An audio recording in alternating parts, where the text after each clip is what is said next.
Hello everyone, today is Monday, September 22nd, and this week you're going to be working on Chapter 4. If you notice, when you look at the material, there's not near as many videos for this chapter because it's a very technical chapter, and I think it's things that are not as important unless you are going to go into networking. And if you're going to go into networking, then you have to understand this, but the majority of you are not. So this is the data link layer. This is how the information is sent and where we do error correction, and how we know for sure that we've got the accurate message from one computer to another. So your activity is on page 142 in your textbook, and let me pull that up real quick. So you're going to draw a series of messages that would be successfully sent from one to another. The first is transmitted without any error. The second is transmitted with an error, so we have to correct the error.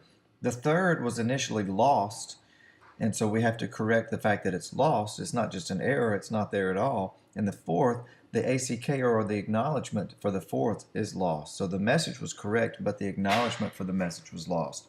So there's different ways to handle this, and you can read about this in the chapter. And so what I want you to do is to use Google Draw, and Google Draw will let you create like a flow of activities, like a workflow, a process flow between the two computers, that it kind of lays out the steps of how these messages are correctly sent and how the errors or mistakes are dealt with. So that's your activity for 4.1.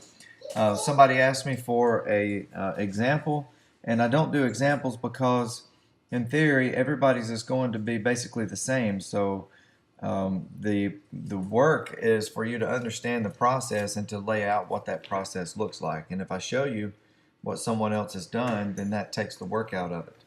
So I'm not trying to be difficult there, but I think that that's part of the learning process. So if you have any questions, shoot me an email or drop by and see me. I'll be in my office tomorrow and Wednesday. Tomorrow I do have a lunch meeting, so I'll be off campus for a couple of hours around lunch. The MIS faculty all have a lunch meeting tomorrow that I'll be a part of. Otherwise, I'll be around and available by email. Let me know if you have any questions. I hope you're doing well, and look forward to seeing you when it comes time for our first exam.